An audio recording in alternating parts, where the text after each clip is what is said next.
Hello friends, welcome to online classes. मेरा नाम है रजत अग्रहरी। ये हम लोग की जीएस की पॉलिटी की क्लास चल रही है। इस क्लास में हम लोगों ने केंद्र राज्य संबंध पिछली क्लास में खत्म कर लिया था और आज हम लोग का पढ़ने का टर्न है स्थानीय स्वशासन का। नाम से ही स्पष्ट है, स्थानीय स्वशासन यानी कि इसमें हम लोग पंचायती राज व्यवस्था पढ़ेंगे ग्राम पंचायत के लिए, फिर नगर निकाय भी पढ़ेंगे जो कि नगरीय जनसंख्या के लिए। ठीक है, इन सब चीजों को हम लोग इसमें डिटेल से देखेंगे। आप लोग वीडियो को पूरा देखिएगा। स्थानीय स्वशासन आपका पॉलिटी से जितने भी टॉपिक आते हैं उनमें एक बहुत ही इंपॉर्टेंट टॉपिक है स्थानीय स्वशासन। उसके पीछे कुछ रीजंस भी हैं। आप देखना किसी भी क्वेश्चन पेपर में, अगर मैं एमपी का एग्जांपल ले लूं तो आप एमपी में पटवारी का पेपर देख लीजिए, कांस्टेबल का देख लीजिए, एसआई का देख लीजिए, एमपीपीएससी का देख लीजिए। सब में देखेंगे तो इस स्थानीय स्वशासन से, खास तौर पे पंचायती राज व्यवस्था से एक या दो क्वेश्चन आएगा ही आएगा। कभी समिति से क्वेश्चन पूछ लेगा, बहुत आसान क्वेश्चन पूछना होगा तो ये पूछ लेगा किस अमेंडमेंट में जोड़ा गया। ठीक है, बहुत कठिन डीप में क्वेश्चन पूछना होगा तो पूछ लेगा किसी आर्टिकल का नाम पूछ लेगा, है ना। ऐसे करके तो हमको बिल्कुल शुरुआती लेवल से देख करके फाइनल डीप लेवल में पूरा गहराई तक हर इस टॉपिक को समझना है। इसके हम लोग को सारे आर्टिकल्स भी समझने हैं। ठीक, सब कुछ हम समझेंगे। उसके पहले हम मतलब समझते हैं स्थानीय स्वशासन का। स्थानीय स्वशासन क्या होता है? यह एक ऐसी व्यवस्था है जिसमें स्थानीय स्तर पर जो शासन चलाया जाता है वह वहां की स्थानीय जनता के द्वारा चलाया जाता है। देखिए, इसकी डेफिनेशन लिखता हूं।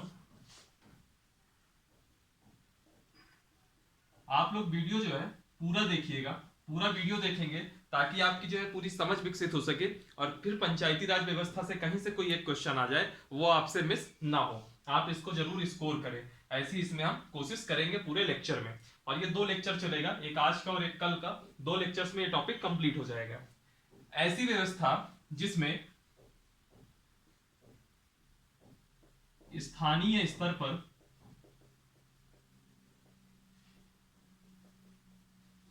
शासन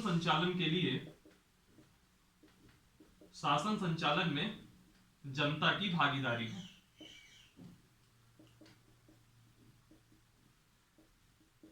ये कहलाता है आपका स्थानीय स्वशासन। इसके जो है आप जनरली 2 रूप देखेंगे। 2 रूप देखेंगे। पहला देखेंगे ग्रामीण स्तर पर, गांव के स्तर पर, उसको कहेंगे हम ग्रामीण स्थानीय स्वशासन।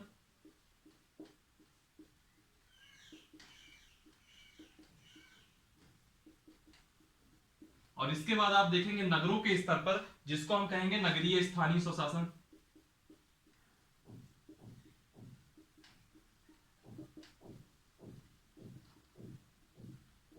ग्रामीण स्थानीय स्वशासन का मतलब होता है ग्राम पंचायत,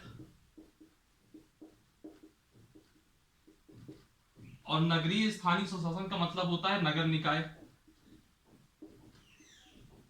ठीक, इनको हम डिटेल में देखेंगे। एक हमको इसको पढ़ना है, एक हमको इसको पढ़ना है। और यह दोनों हैं क्या? स्थानीय स्वशासन, यानी कि जिस जगह पर लोकल लेवल में जो शासन चलाया जाना है उसमें। अब ये नहीं कि अब आपको अगर अपने मोहल्ले की नाली बनवानी है तो उसके लिए हम प्रधानमंत्री या मुख्यमंत्री को कांटेक्ट करें, नहीं। उसके लिए हमको अपने जो लोकल प्रतिनिधि हैं, लोकल प्रतिनिधि मतलब अगर आप गांव के स्तर पे रह रहे हैं तो आपका ग्राम का जो प्रधान होगा या सरपंच होगा, नगर निकाय में रह रहे हैं तो मतलब किसी नगरीय इलाके में रह रहे हैं तो जो आपका वार्ड मेंबर होगा, पार्षद होगा, है ना, या फिर मेयर होगा या फिर चेयरमैन होगा, जो भी है प्रमुख, ठीक है, जो भी प्रमुख है उसकी जिम्मेदारी होगी, आप उससे सवाल करेंगे। और उसके पास तो अगर हम ग्रामीण स्तर पे बात करें तो हम डिस्कस करेंगे ग्राम पंचायत, और नगर स्तर पे बात करें तो नगर निकाय की बात करेंगे।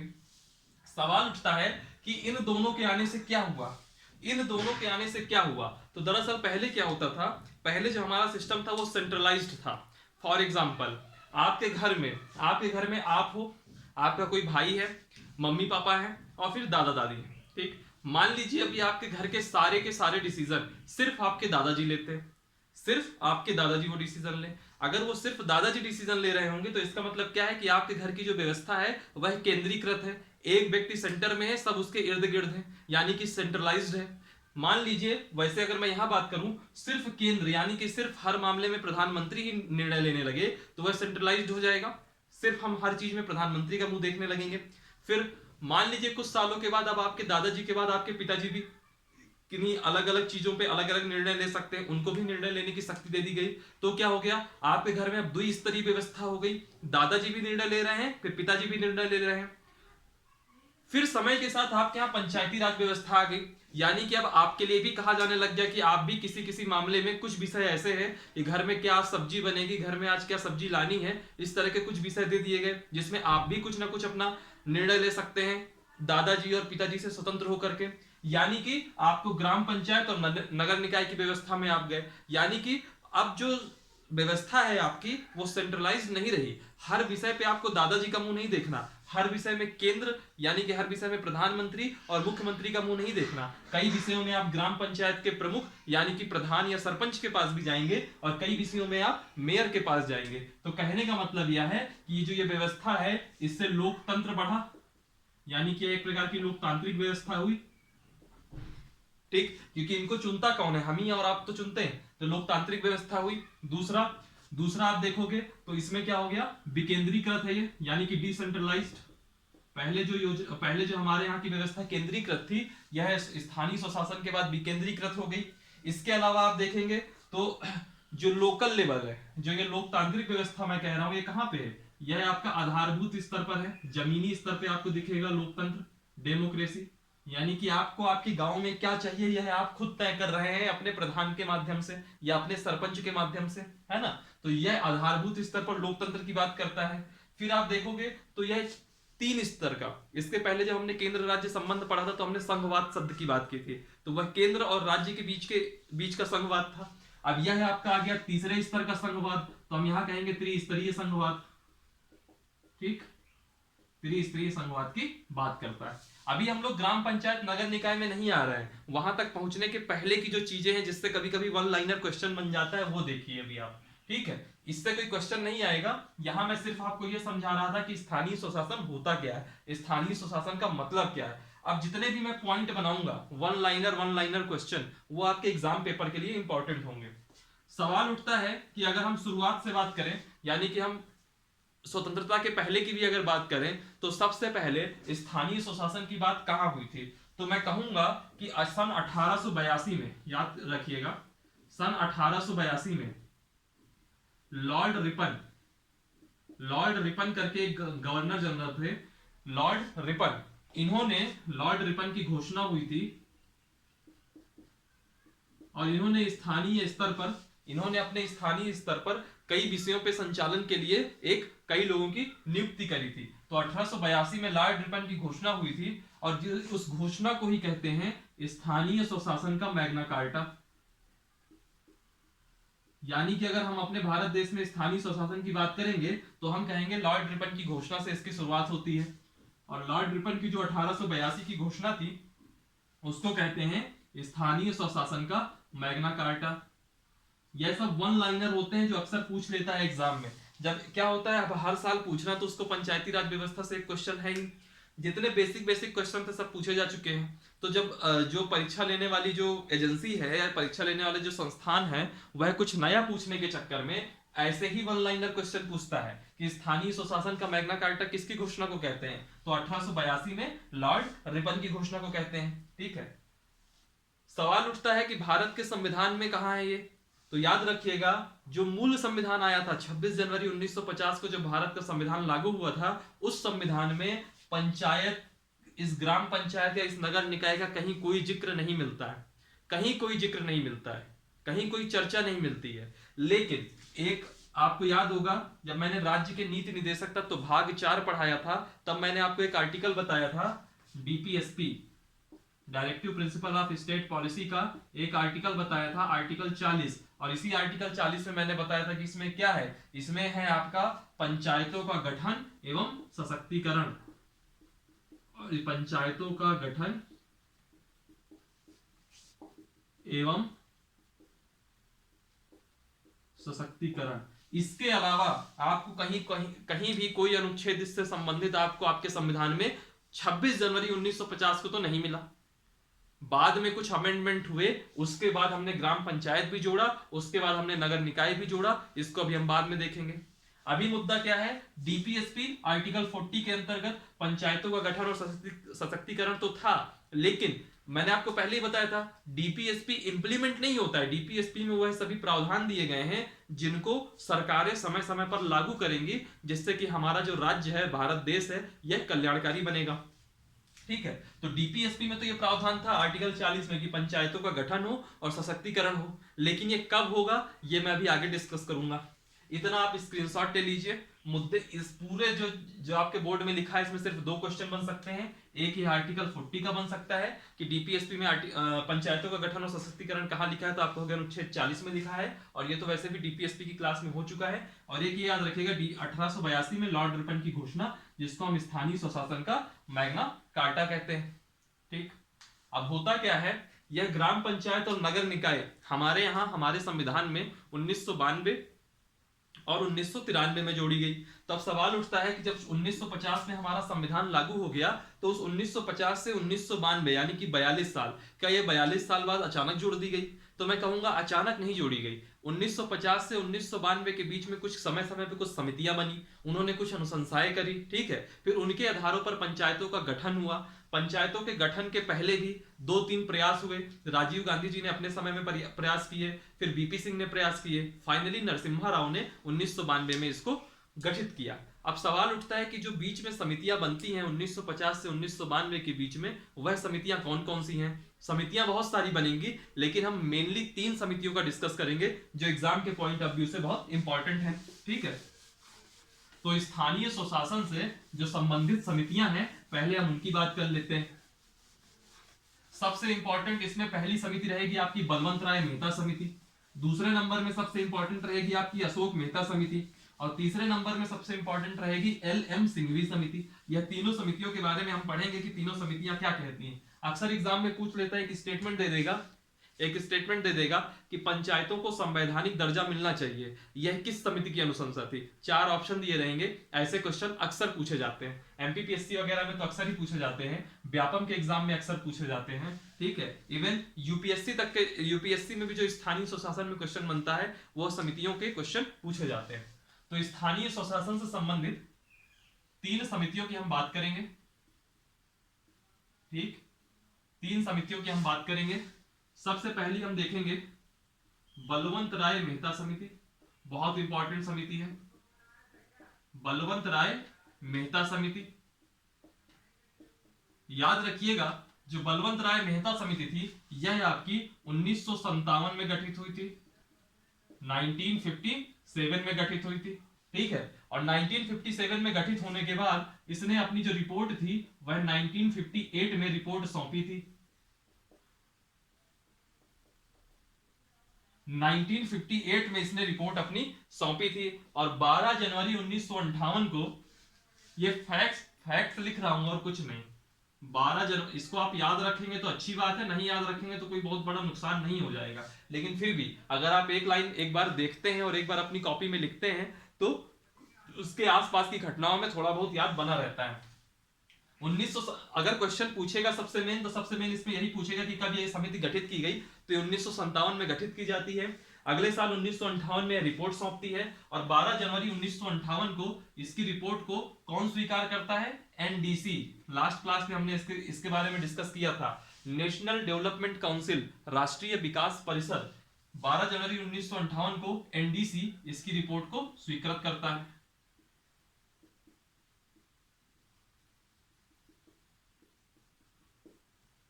ना इससे क्वेश्चन आएगा ना इससे क्वेश्चन आएगा, क्वेश्चन आएगा तो सिर्फ और सिर्फ इससे आएगा कि कब गठित हुई थी, तो आपको याद रखना है 1957 में गठित हुई थी। अब दूसरा क्वेश्चन जो इस समिति से बन सकता है कि इस समिति के प्रमुख प्रावधान क्या थे, इस समिति ने आखिर ऐसा क्या कहा था? तो इसने क्या कहा, इसने कहा कि लोकतांत्रिक विकेंद्रीकरण, मैंने अभी आपको थोड़ी देर पहले ही बताया था डिसेंट्रलाइजेशन, लोकतांत्रिक विकेंद्रीकरण के सिद्धांत पर यह त्रिस्तरीय पंचायती राज व्यवस्था की स्थापना की बात करता है। देखिए मैं लिखता हूं, लोकतांत्रिक विकेंद्रीकरण के सिद्धांत पर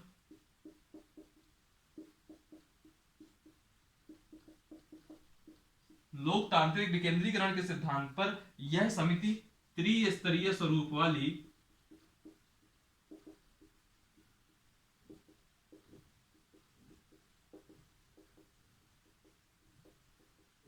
त्रिस्तरीय स्वरूप वाली पंचायती राज व्यवस्था की अनुशंसा करता है या वकालत करता है?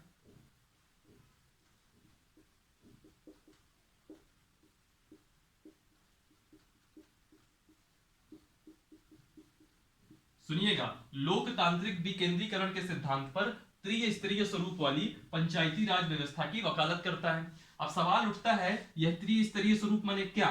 तो यह त्रिस्तरीय स्वरूप ऐसा है कि एक होगा ग्राम स्तर पर, पंचायती राज व्यवस्था एक ग्राम स्तर पे हो, एक ब्लॉक स्तर पर हो और एक जिले के स्तर पे हो। देखिए अभी जो हम एडमिनिस्ट्रेशन देखेंगे तो किस स्तर पर है, मतलब जहां हम अपने बंदे बैठालते हैं। अब ये जो कलेक्टर होता है या डीएम होता है इसकी बात हम नहीं कर रहे हैं, हम सिर्फ उनकी बात कर रहे हैं जिनको हम बैठाल रहे हैं। इस 26 जनवरी 1950 में पहुंच जाइए तो हम प्रधानमंत्री को बैठा लेंगे, फिर हम अपने राज्य में मुख्यमंत्री को बैठा लेंगे, लेकिन जिला स्तर पर हम किसी को नहीं बैठाल रहे, अपने गांव के स्तर पे हम किसी को नहीं बैठाल रहे। क्यों नहीं बैठाल पा रहे? क्योंकि स्थानीय स्वशासन का कोई प्रावधान था ही नहीं। बलवंत राय मेहता समिति बनी 1957 में, इसने कहा कि एक पंचायती राज व्यवस्था करते हैं, स्थानीय स्वशासन करते हैं जो कि डेमोक्रेटिक डिसेंट्रलाइजेशन के सिद्धांत पर बेस है, यानी कि लोकतांत्रिक विकेंद्रीकरण, यानी कि जनता ही चुनेगी। लोकतांत्रिक का मतलब क्या है कि जनता चुनेगी, और विकेंद्रीकरण का मतलब क्या है कि सारे फैसले दिल्ली, अगर आप मध्य प्रदेश में रह रहे हैं तो भोपाल, दिल्ली और भोपाल से ना हो, जो आपके, अगर मैं सतना जिले का हूं तो सतना जिला उस पर फैसला ले, अगर मैं मंदसौर जिले का हूं तो मंदसौर जिला फैसला ले, देवास जिले का हूं तो देवास जिला भी हमारे उस चीज में फैसला ले। फिर उसके बाद जो हमारा ब्लॉक है वह ब्लॉक के स्तर पे हमारे यहाँ फैसले हों, और जो हमारा गांव है उस गांव के स्तर पर भी फैसले हों। तो इन्होंने त्रिस्तरीय स्वरूप की वकालत करी, और इनका जो त्रिस्तरीय स्वरूप था वह कुछ इस तरह था कि एक आपका ग्राम स्तर पर हो, दूसरा आपका ब्लॉक स्तर पर हो, और तीसरा आपका जिला स्तर पर हो। ठीक, ऐसी इन्होंने संकल्पना करी। ठीक, इनकी अनुशंसा के बाद 2 अक्टूबर 1959 में सर्वप्रथम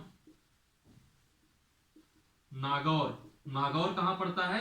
नागौर आपका पड़ेगा राजस्थान में। 2 अक्टूबर 1959 को सर्वप्रथम नागौर राजस्थान में पंचायती राज व्यवस्था को चालू किया गया।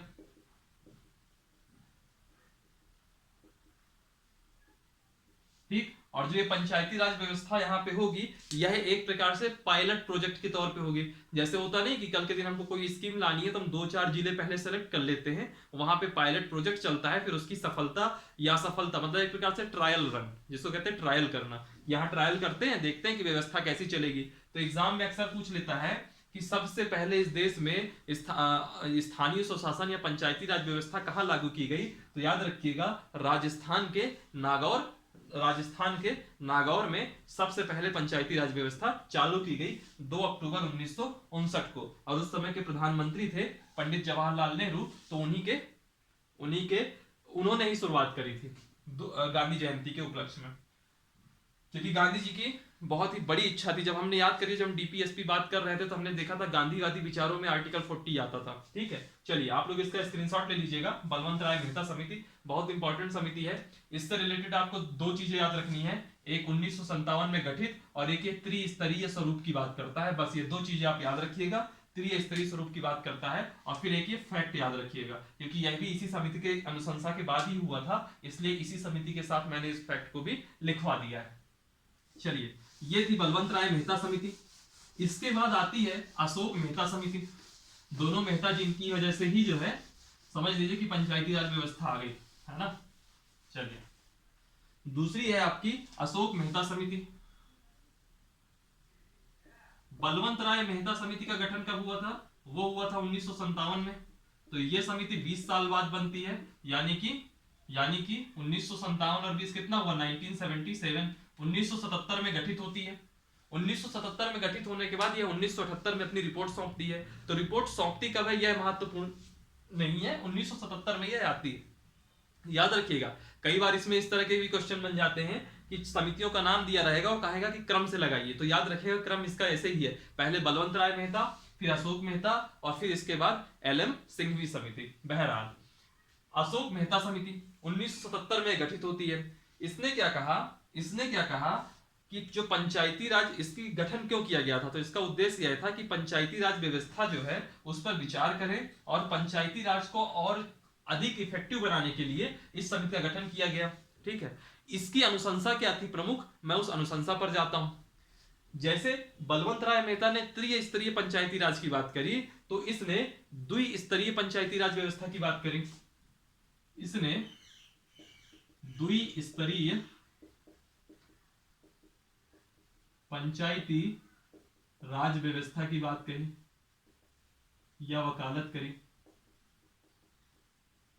अब आपके मन में आ रहा होगा यह द्विस्तरीय माने क्या, तो इस द्विस्तरीय में दो चीजें थी, एक थी आपकी मंडल के स्तर पर और दूसरी थी आपकी जिला स्तर पर।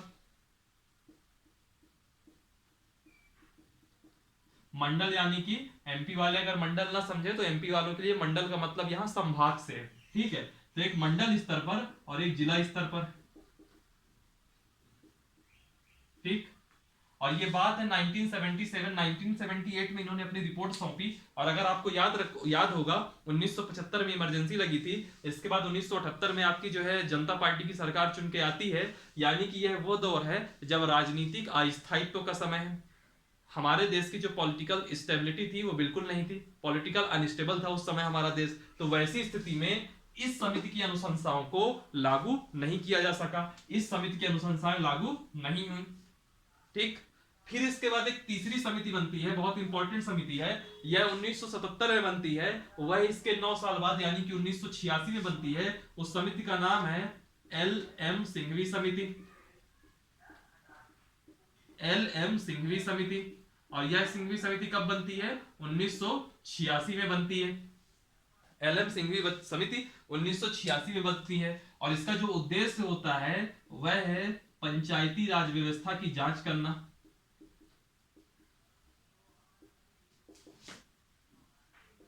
यह इसका उद्देश्य है। ठीक, और इसने कुछ अपनी अनुशंसाएं दी थी, उस अनुशंसाओं में मैं जाता हूं। इसकी पहली अनुशंसा थी कि ग्राम सभा को पुनर्जीवित किया जाए। ग्राम सभा का मतलब क्या होता है, जो गांव के ही कुछ लोग उसमें जुड़े हों, तो ग्राम सभा को पुनर्जीवित किया जाए। और दूसरा इनका अनुशंसा थी कि जो हमारे पंचायती राज का सिस्टम है उसमें नियमित रेगुलर इलेक्शन कराए जाएं। पंचायती राज में नियमित चुनाव कराए जाएं। मुझे लग रहा है कि इस समय आपको बैकग्राउंड में थोड़ा नॉइस आ रहा होगा, तो थोड़ा 10 सेकंड थोड़ा उसको सुन लीजिएगा, है ना। क्या है वो चला जाएगा थोड़ी देर में नॉइस। जब भी मैं वीडियो बनाता हूं तो एक आध ऐसा डिस्टर्बेंस आता ही आता है। पंचायती राज में नियमित चुनाव कराए जाएं, इनकी यह दूसरी अनुशंसा थी। ठीक, इनकी तीसरी अनुशंसा क्या थी, पंचायती राज में नियमित चुनाव कराया जाए। इनकी तीसरी अनुशंसा थी कि जो पंचायती राज है उसको संवैधानिक दर्जा दिया जाए, कॉन्स्टिट्यूशनल दर्जा दिया जाए। पंचायती राज को संवैधानिक दर्जा दिया जाए। एल.एम. सिंघवी की जो समिति, देखिए जो बलवंत राय मेहता थी वो बहुत इंपॉर्टेंट समिति थी, और जो एल.एम. सिंघवी की समिति थी यह भी बहुत इंपॉर्टेंट है। इसका आप स्क्रीनशॉट ले लीजिएगा। ठीक है, अब मैं इसमें बताता हूं क्वेश्चन क्या पूछा जाएगा। अगर अशोक मेहता समिति से कभी उसको क्वेश्चन पूछना होगा तो कब गठित हुई, यह आपको पता ही चल गया 1977 में। एक क्वेश्चन इसमें सिर्फ यही बनेगा कि किस स्तर पर गठित हुई, तो द्विस्तरीय स्तर पर इसने गठित करने की बात करी कि पंचायती राज व्यवस्था द्विस्तरीय स्तर पर जो है वकालत करी इसने। कौन कौन सा, एक मंडल पर और एक जिला पर। फिर आती है एल.एम. सिंघवी समिति। एल.एम. सिंघवी समिति ने जो 3 सिफारिशें थी बहुत इंपॉर्टेंट है, कभी एग्जाम में यह पूछ ले ग्राम सभा को पुनर्जीवित करने की अनुशंसा किसने करी, तो एल.एम. सिंघवी समिति ने करी। क्वेश्चन पूछ ले पंचायती राज व्यवस्था में नियमित चुनाव कराए जाए, ऐसी अनुशंसा किसने करी, यह एल.एम. सिंघवी समिति ने करी। फिर अगर पूछ लिया जाए कि पंचायती राज व्यवस्था को संवैधानिक दर्जा दिया जाए, यह किस समिति ने किया, तो यह भी एल.एम. सिंघवी समिति ने किया। यह इससे इंपॉर्टेंट क्वेश्चन बनते हैं, इसका आप लोग स्क्रीनशॉट ले लीजिएगा। और इसी समिति की सिफारिश पर, इसी समिति की ये तीसरी नंबर की सिफारिश पर कि पंचायती राज को संवैधानिक दर्जा दिया जाए, क्योंकि अभी पंचायती राज संविधान में नहीं है। आर्टिकल 40 में डीपीएसपी में जरूर लिखा है, लेकिन डीपीएसपी प्रवर्तनीय नहीं है। तो वैसी स्थिति में पंचायती राज को अगर कॉन्स्टिट्यूशनल दर्जा मिल जाएगा तो बनी सी बात है वो ज्यादा सक्सेसफुल रहेगा। तो इसकी इस अनुशंसा को मानते हुए सबसे पहले राजीव गांधी ने 1990 में, जो उस समय के प्रधानमंत्री थे, राजीव गांधी जी ने सबसे पहले इसको संवैधानिक दर्जा दिलाने की कोशिश करी, लेकिन संवैधानिक दर्जा वो नहीं दिला पाए। फिर इसके बाद 1991 के आसपास, 90 या 91 में जो बीपी सिंह की 91 में होगा, 1990-91 में वीपी सिंह की सरकार ने कोशिश करी। बीपी सिंह की सरकार ने क्या कोशिश करी कि इनको जो है पंचायती राज व्यवस्था को संवैधानिक दर्जा दिलाया जाए, लेकिन वह भी नहीं दिला पाए। ठीक, क्योंकि उनके समय में लोकसभा, राजीव गांधी के समय में लोकसभा से बिल पास हो गया, राज्यसभा में पास नहीं हुआ था, और इनके समय में क्या हुआ था कि बिल आया, इनकी सरकार ही गिर गई थी। फिर इसके बाद आते हैं पीवी नरसिम्हा राव, जो कि हमारे प्रधानमंत्री बनते हैं, और उनके समय में पंचायती राज व्यवस्था को संवैधानिक दर्जा दिया जाता है। अब सवाल उठता है कि पंचायती राज व्यवस्था को जो संवैधानिक दर्जा दिया गया, तो उसके लिए किस नंबर का कॉन्स्टिट्यूशनल अमेंडमेंट किया गया, इसको संविधान के किस भाग में रखा गया, और इसमें आपके कौन कौन से आर्टिकल आते हैं, इसको संविधान की किस अनुसूची में रखा गया, यह सब क्वेश्चन आपके बनेंगे। और यकीन मानिए इन क्वेश्चन से इतने क्वेश्चन बनते हैं, जैसे आपके 3 स्टेटमेंट मैंने बता दिया कि किस अनुच्छेद में है, किस अनुच्छेद में है, संविधान के किस भाग में है, कौन सा कॉन्स्टिट्यूशनल अमेंडमेंट है, और किस अनुसूची में है, और इसमें कितने विषय हैं। केवल इतने से ही आपके वन लाइनर क्वेश्चन बहुत बनते हैं। चलिए अब हम बात करते हैं, हमने कहां तक बात कर ली अभी, एल एम सिंघवी समिति। एल एम सिंघवी समिति की तीसरी सिफारिश क्या थी, पंचायती राज व्यवस्था को संवैधानिक दर्जा देने की। तब अगर उसके अनुशंसा को हमको मानना है तो हमको इसको संवैधानिक दर्जा देना होगा। तो एक कॉन्स्टिट्यूशनल अमेंडमेंट आता है, एक कॉन्स्टिट्यूशनल अमेंडमेंट आता है, उस कॉन्स्टिट्यूशनल अमेंडमेंट को कहते हैं हम 73वां संविधान संशोधन।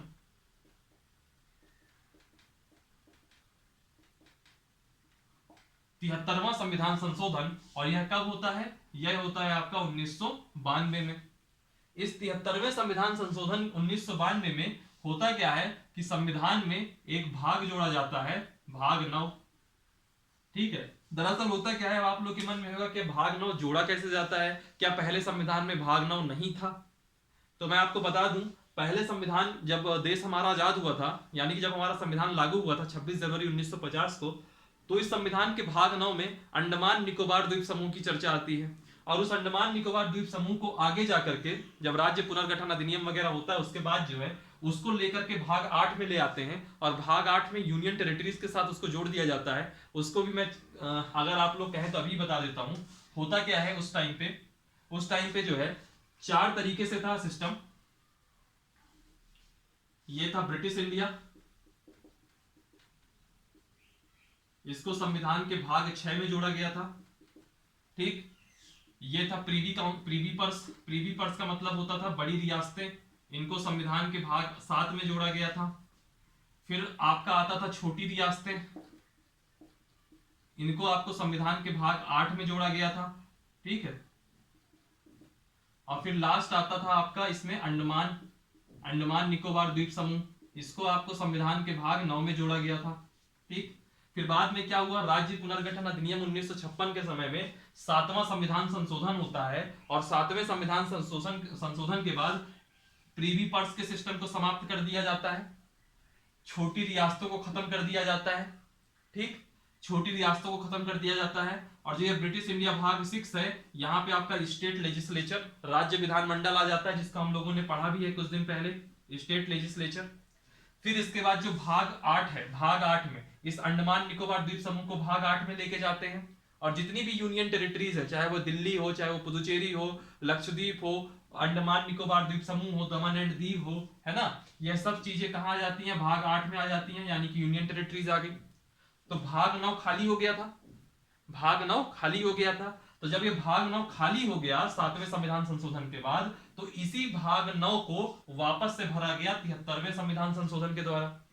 ठीक, तो याद करिएगा इस समय अभी भी भाग 7 यह निरसन है, यानी कि यह खाली है, भाग 7 में कुछ नहीं है, भाग 7 खत्म है। अगर हम अभी जब संविधान को ऐसे पढ़ेंगे तो संविधान के भाग 1 में क्या है, संघ और उसका राज्य क्षेत्र, भाग 2 में क्या है, नागरिकता, भाग 3 में क्या है, फंडामेंटल राइट्स, मौलिक अधिकार, भाग 4 में डीपीएसपी, 4A में मौलिक कर्तव्य, 5 में संघ, 6 में राज्य, और 7 में क्या है, 7 आपका खाली है, 7 आपका खाली है। 8 में क्या है, यूनियन टेरिटरीज, जिसको अभी हम पढ़ेंगे। भाग 9 में क्या है, भाग 9 भी खाली था, लेकिन 1992 में 73वें संविधान संशोधन के द्वारा भाग 9 में पंचायती राज व्यवस्था को जोड़ दिया गया, ग्राम पंचायत वगैरह सब इसमें जोड़ दी गई। ठीक है, तो ये कहने का मतलब है, आप ये मत सोचिएगा कि क्या संविधान के भाग 9 को खाली रखा गया था क्या, कि बाद में ऐसा कुछ होगा। तो पहले खाली नहीं था, यह बाद में 7वें संविधान संशोधन के बाद यह खाली हो गया था, ठीक है, और खाली होने के बाद इसको वापस से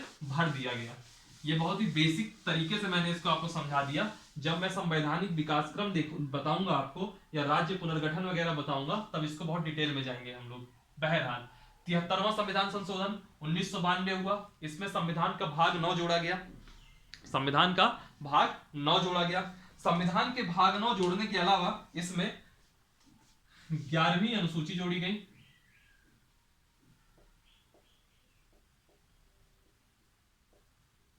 11वीं अनुसूची जोड़ी गई, ठीक, 11वीं अनुसूची जोड़ी गई। और 11वीं अनुसूची में, इस 11वीं अनुसूची में 29 विषय डाले गए, 29 सब्जेक्ट्स, 29 विषय डाले गए। और इन 29 विषय पर निर्णय कौन लेगा? इस 29 विषय पर निर्णय देगा पंचायती राज, यानी कि जो ग्राम पंचायत वगैरह होती है उसके पास इन 29 विषयों पर अधिकार है कि हम निर्णय लें, ठीक है। ये सिस्टम है 1992, संविधान का भाग 9, 11वीं अनुसूची, ठीक है। इसमें 29 विषय हैं। और ये सब किस आर्टिकल में आता है? तो याद रखिएगा, जो हम पढ़ने जा रहे हैं ग्राम पंचायत वगैरह, पंचायती राज व्यवस्था या ग्रामीण स्वशासन, जिसको हम पढ़ने जा रहे हैं, क्योंकि मैंने बताया था ना, स्थानीय स्वशासन में दो चीजें आएंगी, एक ग्रामीण स्थानीय स्वशासन, एक नगरीय स्थानीय स्वशासन। ग्रामीण स्थानीय स्वशासन का मतलब क्या है? ग्राम पंचायत। तो पहले हम ग्राम पंचायत ही देखेंगे। तो ग्राम पंचायत कहाँ है? संविधान के भाग 9 में है, 11वीं अनुसूची में है, जिसमें 29 विषय है। और यह कब जोड़ा गया? 73वें संविधान संशोधन 1992 से जोड़ा गया। अब देखिए अगली चीज में, यह किस अनुच्छेद में है? तो याद रखिएगा, यह संविधान के आर्टिकल 243 से चालू होता है, ठीक है, 243 से चालू होता है। और इसका आर्टिकल कुछ ऐसा है, पहला आर्टिकल है 243, फिर है आर्टिकल 243A, फिर है आर्टिकल 243B, फिर है आर्टिकल 243C, ऐसे कर कर आके यह आर्टिकल चालू होता है अनुच्छेद 243O तक। ये O है, इसको जीरो मत मान लीजिएगा। 243 से चालू होता है और 243O तक जाता है। इसका हम लोग एक एक आर्टिकल देखेंगे, और एक एक आर्टिकल देखेंगे तो चीजें बहुत आसानी से समझ में आएगी, ठीक है। क्या होता है, कभी कभी इसमें बहुत डीप में जाके क्वेश्चन पूछ लेता है, तो अगर हम इसके सारे आर्टिकल देख लेंगे तो क्वेश्चन चाहे जितना भी डीप से आए, आप लोग बहुत आराम से कर लेंगे। तो समय नहीं वेस्ट करता, जल्दी जल्दी कराता हूं। सबसे पहले अनुच्छेद 243A में जाएंगे। तो 243A में कुछ परिभाषाएं दी हुई हैं, इसमें हम लोग को अपना समय नहीं खराब करना। फिर अनुच्छेद 243B में जाएंगे, 243 में जाएंगे। तो आर्टिकल 243A में जो है, आर्टिकल 243 में कुछ परिभाषाएं दी होंगी। फिर हम आएंगे आर्टिकल 243A में। तो 243A में क्या है? 243A में ग्राम सभा की चर्चा है। किसकी चर्चा है? ग्राम सभा की, ठीक। ग्राम सभा क्या होता है? जैसे हम किसी गांव की बात करें तो वहां की ग्राम सभा क्या होगी? वहीं के कुछ वरिष्ठ लोग या ख्याति प्राप्त लोगों का एक समूह, जिसको हम ग्राम सभा कहेंगे, ठीक है। तो आर्टिकल 243A में क्या है? ग्राम सभा की चर्चा है। फिर आर्टिकल 243B क्या कहता है? देखिएगा, जो 243B कहेगा वो दरअसल बलवंत राय मेहता समिति से लिया गया है। क्या कहेगा? कि यह त्रिस्तरीय पंचायती राज का गठन होगा। त्रिस्तरीय पंचायती राज का गठन होगा। तो कभी भी पूछ ले कि पंचायती राज कितने स्तर का है, तो हमारे संविधान में व्यवस्था की गई है इसकी त्रिस्तरीय पंचायती राज की। और यह व्यवस्था क्या मूल संविधान में की गई है? तो मूल संविधान में इसकी व्यवस्था नहीं हुई है, इसकी व्यवस्था की गई है 73वें संविधान संशोधन 1992 से। अब 3 स्तरीय अगर है तो कौन कौन सा स्तर होगा? तो याद रखिएगा, एक होगा ग्राम स्तर, एक होगा मध्यवर्ती स्तर, जिसको कई जगह ब्लॉक स्तर भी कहते हैं, और एक होगा जिला स्तर। यह 3 स्तर है, ठीक। और इसमें एक पॉइंट यह भी है कि जिन राज्यों की जनसंख्या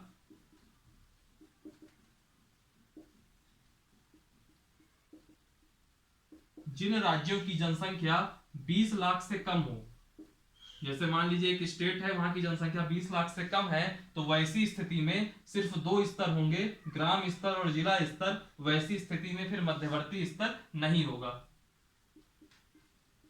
जिन राज्यों की जनसंख्या 20 लाख से कम हो, वहां मध्यवर्ती स्तर नहीं होगा। यह आर्टिकल हुआ 243B। फिर हम बात करेंगे आर्टिकल 243C की। ए का मतलब यहाँ आर्टिकल है ना, क्या मैं पूरा अनुच्छेद नहीं लिखना चाहता, तो सिर्फ आर्टिकल के लिए ए मैं साइन बना देता हूं। आर्टिकल 243C, आर्टिकल 243C में 243C में क्या है, पंचायतों की संरचना। मैं चाहता तो आपको सब पॉइंट वाइज लिखा देता कि पंचायतों की संरचना क्या है, त्रिस्तरीय पंचायती राज का गठन होगा, ये पॉइंट वाइज लिखा देता, लेकिन मैंने आर्टिकल के साथ इसलिए रिलेट किया कि कभी अगर उस चीज का आर्टिकल पूछ ले तो ऐसी स्थिति में आप वहां ब्लैंक ना हो जाएं, आपके पास कभी एक बार रीडिंग होनी चाहिए कि अगर पंचायतों की संरचना की बात कर रहा है तो 243C में है। तो आर्टिकल 243C में पंचायतों की संरचना है। पंचायतों की संरचना में यह कहता है कि सभी पद, जितने भी पद होते हैं, सभी पद प्रत्यक्ष निर्वाचन से भरे जाएंगे, यानी कि आप और हम जाके वोट डालेंगे तब यहाँ के व्यक्ति चुने जाएंगे। सभी पद प्रत्यक्ष निर्वाचन से भरे जाएंगे। और जब हम यहां ये चीज देखेंगे तो ये भी याद रखेंगे कि 3 पद अपवाद हैं।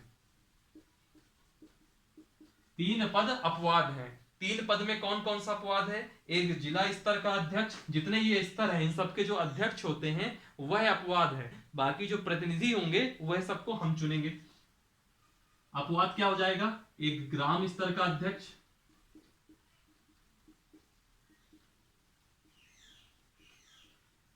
एक हो जाएगा आपका ब्लॉक स्तर या मध्यवर्ती स्तर का अध्यक्ष,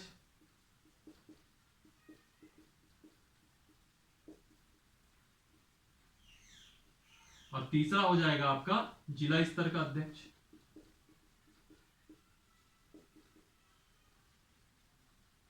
ठीक, इन तीनों को हम लोग डायरेक्टली प्रत्यक्ष डायरेक्ट वोटिंग से नहीं चुनेंगे, बाकी सबको हम लोग डायरेक्ट वोटिंग से चुनेंगे। अब याद रखिएगा, जो ये ब्लॉक स्तर का अध्यक्ष है और जो जिला स्तर के अध्यक्ष हैं, इसमें क्या होता है, जो चुने हुए प्रतिनिधि हैं, जो सदस्यगण हैं, वह आपस में निर्वाचन करेंगे। तो मैं लिख देता हूं, सदस्यगण आपस में निर्वाचन करेंगे। ठीक, और जो ग्राम स्तर का अध्यक्ष है, ग्राम स्तर के अध्यक्ष की प्रक्रिया क्या होगी, यह कौन तय करेगा, यह राज्य विधानमंडल, स्टेट लेजिस्लेचर तय करेगा। तो इसके लिए राज्य विधानमंडल तय करेगा। ठीक, इतना ही है आपका 243C में। रिपीट करता हूं मैं, 73वां संविधान संशोधन 1992, संविधान में भाग 9 जोड़ा गया, 11वीं अनुसूची जोड़ी गई, 29 विषय डाले गए जिस पे निर्णय पंचायत करेगी। आर्टिकल 243 से लेकर के आर्टिकल 243O तक है। आर्टिकल 243 में परिभाषा दी हुई है, 243A में ग्राम सभा की चर्चा है, 243B में लिखा है कि त्रिस्तरीय पंचायती राज का गठन होगा, ग्राम स्तर, मध्यवर्ती स्तर, जिला स्तर, और जिन राज्यों की जनसंख्या 20 लाख से कम है वहां मध्यवर्ती स्तर नहीं होगा। फिर है 243C, इसमें कहा है कि पंचायतों की संरचना, सभी पद प्रत्यक्ष निर्वाचन से भरे जाएंगे, डायरेक्ट वोटिंग से होंगे, लेकिन 3 पद अपवाद हैं। कौन कौन से अपवाद होंगे, इनको याद रखने का तरीका, जितने स्तर हैं इनके जो अध्यक्ष चुने जाएंगे वही सब अपवाद हैं। ग्राम स्तर का अध्यक्ष, मध्यवर्ती स्तर का अध्यक्ष यानी कि ब्लॉक स्तर का, और जिला स्तर का अध्यक्ष, ये तीनों अपवाद हैं। ब्लॉक स्तर का अध्यक्ष और जिला स्तर का अध्यक्ष क्या कौन चुनेगा भाई, जैसे कि वार्ड मेंबर होते हैं ना, वो सब आपस में जो है सदस्यगण आपस में निर्वाचित करेंगे।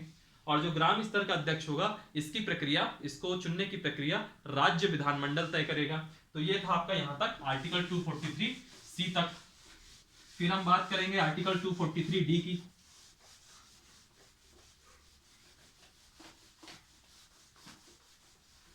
थोड़ा सा बोरिंग लग रहा होगा लेक्चर, लेकिन यकीन मानिए ये जो बोरिंग लेक्चर है यही आपके बाद में जाके 2 क्वेश्चन कम से कम सही कराता है।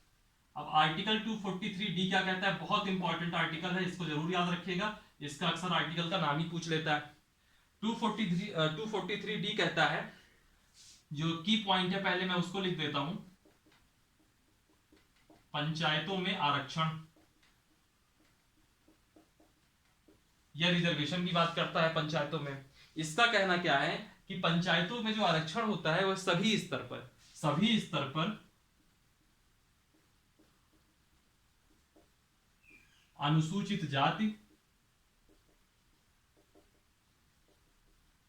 या जनजाति, अनुसूचित जाति जनजाति को उसकी जनसंख्या के अनुपात पे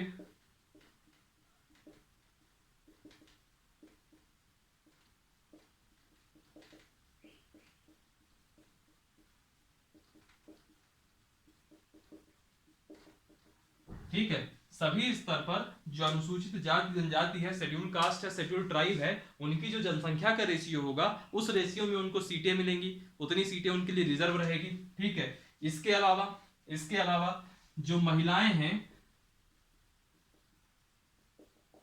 महिलाओं को न्यूनतम, ये मिनिमम है, ऐसा नहीं है कि 1/3 ही रहेगा, न्यूनतम 1/3 आरक्षण मिलेगा, न्यूनतम 1/3 आरक्षण मिलेगा।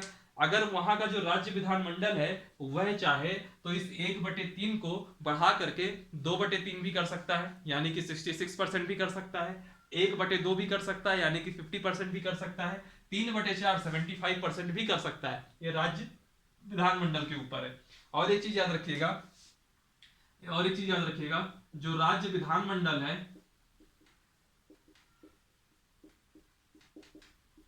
यह दुर्बल वर्ग के लिए भी आरक्षण दे सकता है। जैसे कह दिया जाएगा कि अदर बैकवर्ड क्लास है, उनको आरक्षण देना है, तो यह राज्य विधानमंडल के ऊपर है, यह दुर्बल वर्ग के लिए भी आरक्षण दे सकता है, प्रावधान कर सकता है, यह उसके ऊपर है। अब इसको आप थोड़ा समझिएगा, जो अनुसूचित जाति जनजाति को उसकी जनसंख्या के अनुपात में आरक्षण है और महिलाओं को 1/3 आरक्षण है, इसमें क्या होता है, लोगों को बहुत कंफ्यूजन हो जाता है। इसके लिए आज हम इसका कंफ्यूजन दूर करने की कोशिश करते हैं। इसमें होता क्या है, मान लीजिए आपके यहां ये जनसंख्या का परसेंटेज दिया है, इतना आप स्क्रीनशॉट ले लीजिएगा, थोड़ी जगह ज्यादा चाहिए होगी तो मैं इतना मिटा देता हूं। ठीक, मैं मिटा दे रहा हूं इतना।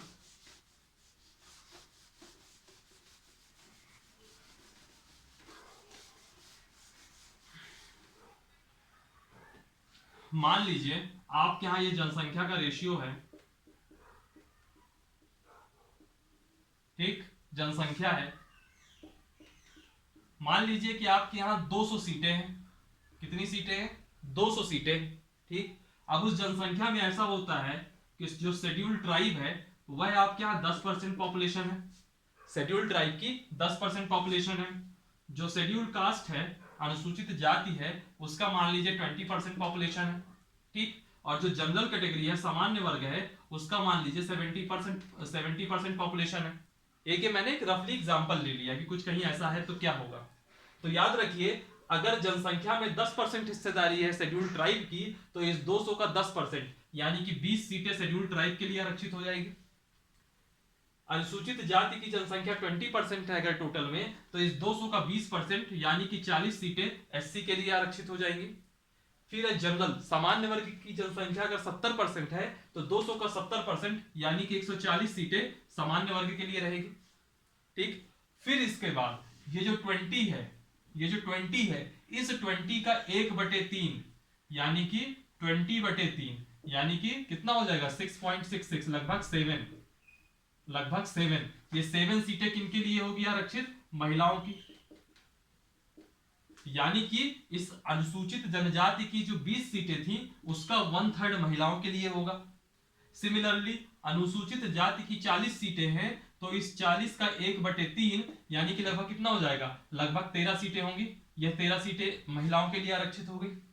इस 140 का 1/3 कर लीजिए ऐसे ही, तो यह सामान्य वर्ग के लिए हो जाएगा। कितनी सीटें हो जाएंगी, 3 चौको 12, 2 3 छक्के 18, लगभग 47 सीटें।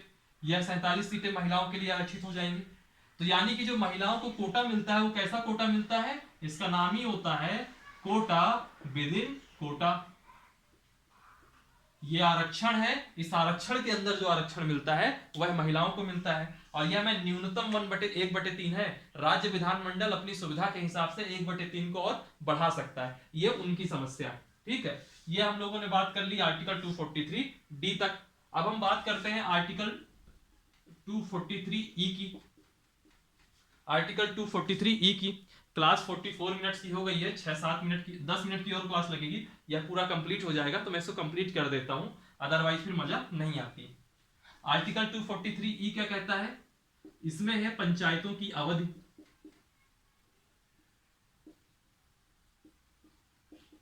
यानी कि पंचायत का कार्यकाल कितना होगा। तो याद रखिएगा, जो पंचायत का सामान्य कार्यकाल होता है वह 5 वर्ष का होगा।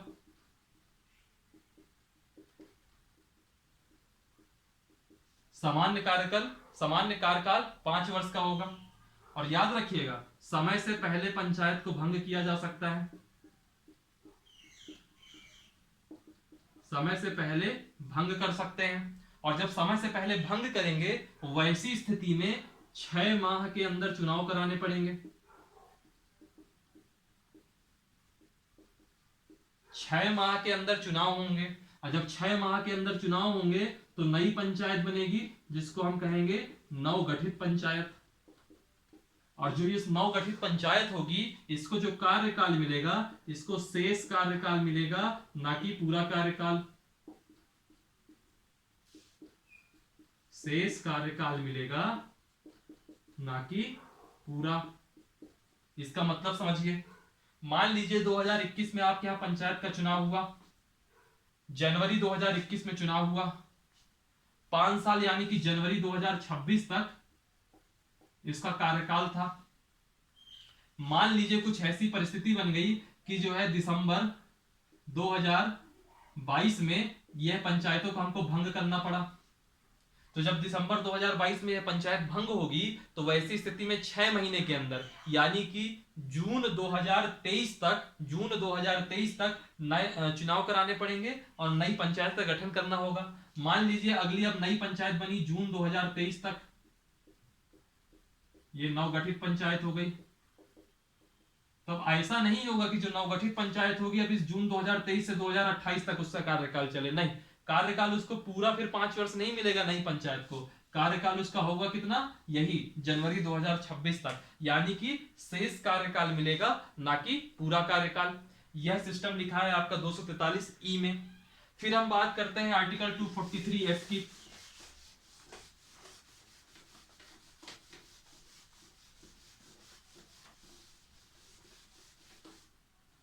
आर्टिकल 243F की। आर्टिकल 243F कहता है कि सदस्यों की योग्यताएं क्या होगी, यानी कि जिसको चुनाव लड़ना है उनकी योग्यताएं क्या होगी। तो सबसे पहली योग्यता में यह लिखा है कि चुनाव लड़ने की उम्र,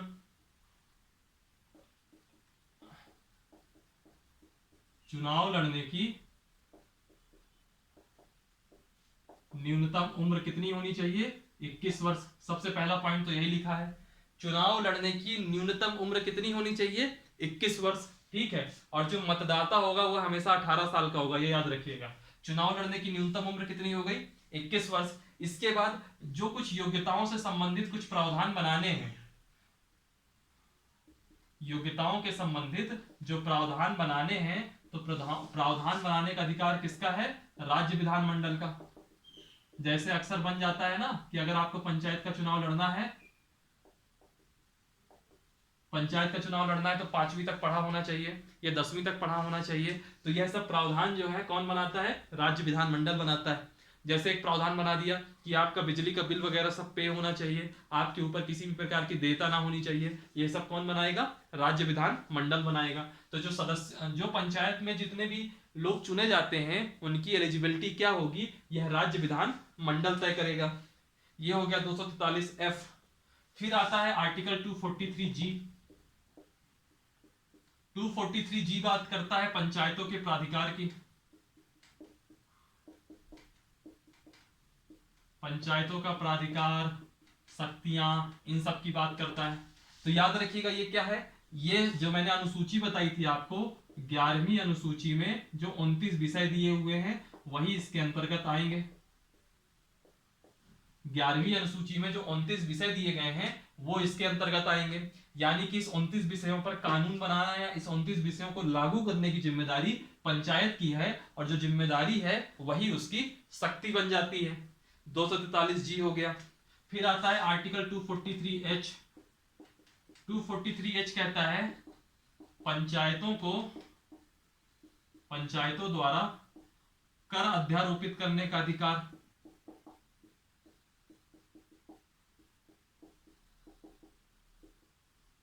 मान लीजिए जैसे मेरा गांव है, मेरे गांव में पानी की बहुत प्रॉब्लम रहती है। अब पंचायत ने क्या किया, वहां पे एक बहुत बड़ा बोर बनवाया, बोरिंग करवाई, वहां से लंबी पूरी पाइपलाइन पूरे गांव में सर्कुलेट करा दी और हर घर में पानी आने लग गया। और वैसी कंडीशन में उस पंचायत ने क्या किया कि हर महीने आप सभी को 150 रुपए वाटर टैक्स लगेगा। तो जो वाटर टैक्स लग रहा है यह राज्य विधानमंडल नहीं लगा रहा है, इस 243H का उपयोग करते हुए पंचायत उस कर को लगा रहा है। समझ रहे हैं बात को? तो ये है आर्टिकल 243H। H के बाद क्या आएगा आपका आर्टिकल 243I, बहुत इंपॉर्टेंट आर्टिकल है। आर्टिकल 243I बहुत इंपॉर्टेंट आर्टिकल है। इसमें क्या है, राज्य वित्त आयोग के गठन का प्रावधान है।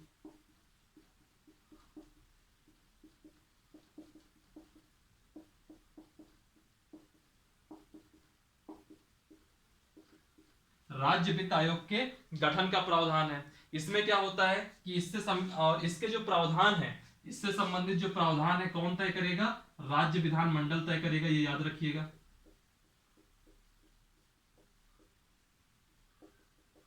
राज्य विधानमंडल तय करेगा। राज्य वित्त आयोग के कार्य क्या होते हैं, होता क्या है, जो राज्य सरकार और पंचायत के बीच में जो टैक्स रेवेन्यू है उसका कैसे बंटवारा किया जाए, यह जो है राज्य वित्त आयोग मतलब सलाह देता है इस विषय में। राज्य सरकार के द्वारा या राज्य विधानमंडल के द्वारा इस ग्राम पंचायतों को कितना अनुदान मिलना चाहिए, ग्रांट कितना मिलना चाहिए, इसकी सलाह भी राज्य वित्त आयोग देता है। और समय समय पर राज्यपाल कुछ और कार्य भी इस वित्त आयोग को, राज्य वित्त आयोग को सौंप सकता है। तो ये राज्य वित्त आयोग के कार्य हो गए। फिर इसके बाद आता है आपका आर्टिकल 243J, आई के बाद जे ही तो आता है। जे में क्या है, व्यवस्था पंचायतों के लेखा अंकेक्षण की। जैसे अब ग्राम सभा है, ग्राम सभा में लोकल लोग हैं, अंकेक्षण का मतलब क्या होता है, ऑडिटिंग। यानी कि अगर मान लीजिए कि आपकी ग्राम पंचायत में 25 लाख रुपए आ रहे हैं तो वह 25 लाख रुपए किस उद्देश्य से खर्च किए गए हैं, यह सब चीजों की ऑडिटिंग करना, यह अधिकार मिलता है 243J के अंतर्गत। ठीक है। फिर है आर्टिकल 243K। आर्टिकल 243K कहता है पंचायतों का निर्वाचन। याद रखिएगा, जो पंचायतों का निर्वाचन होता है वह हमेशा कौन कराएगा, राज्य निर्वाचन आयोग।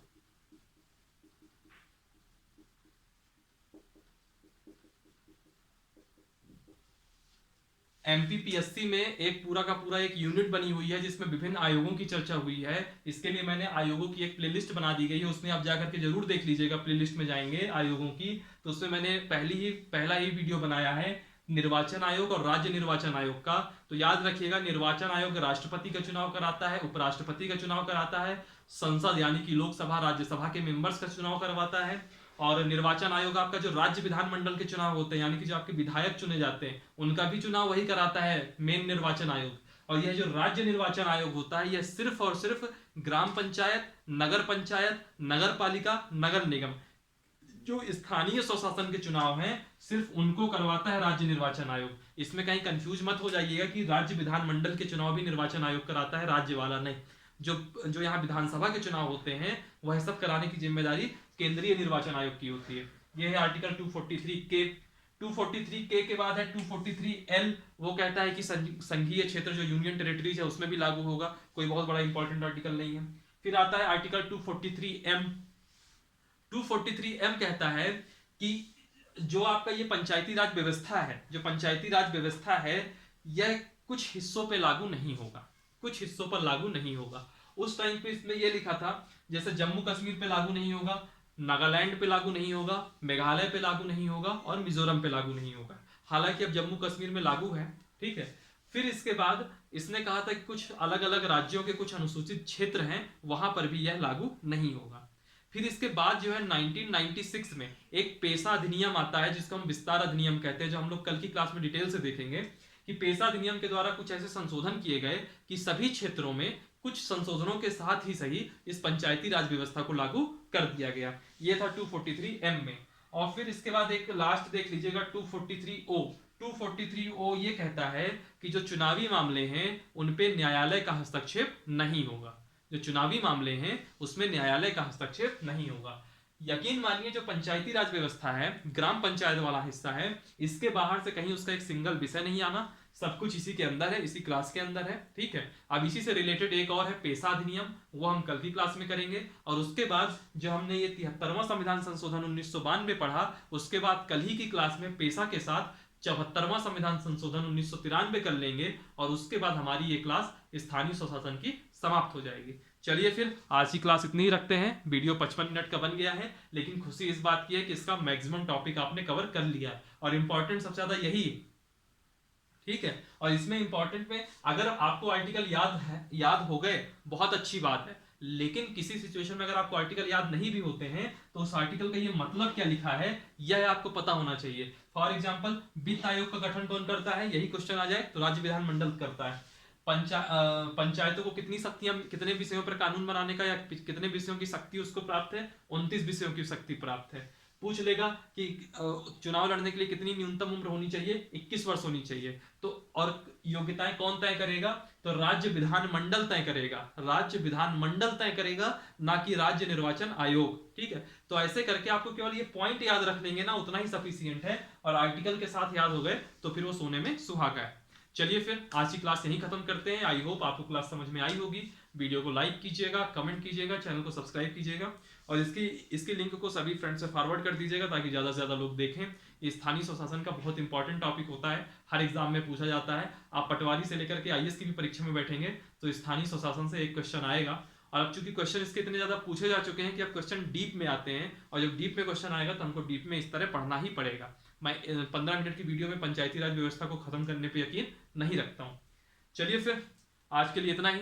डिस्क्रिप्शन में जाएंगे तो उसमें देखिएगा टेलीग्राम की लिंक वगैरह दी हुई होगी, तो उसको ज्वाइन कीजिएगा, ठीक है। चलिए फिर आज की क्लास को यही खत्म करते हैं। Thank you for watching. हंसते रहिए और पढ़ते रहिए। Thank you so much.